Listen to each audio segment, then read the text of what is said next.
Senior journalist YNR గారు ఆయనకి మీరు ఇంత కూల్గా ఎట్లుండగలుగుతారు రేవంత్ రెడ్డి గారు, ఐ మీన్ ఇంత కామ్గా ఇంత ప్రెషర్లో మీరు ఎట్లుండగలుగుతారు అంటే రేవంత్ అన్న ఏం మాట్లాడతారంటే,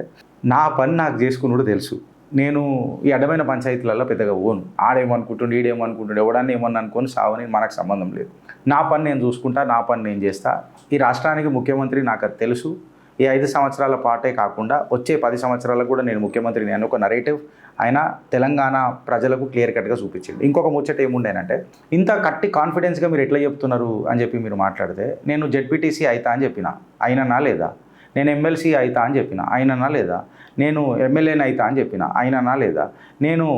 ఒక టర్మ్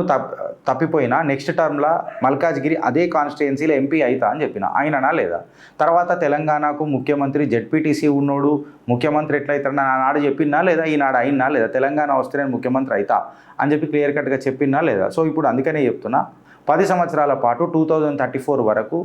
రేవంత్ రెడ్డే తెలంగాణకు ముఖ్యమంత్రి అండ్ ప్రజలు నాకు ఆ అవకాశం ఖచ్చితంగా ఇస్తారు అని చెప్పి ఆయన ఒక ఆనందంతో పాటు కాన్ఫిడెన్స్తో పాటు ఆయన స్టేట్మెంట్ ఇచ్చాడు.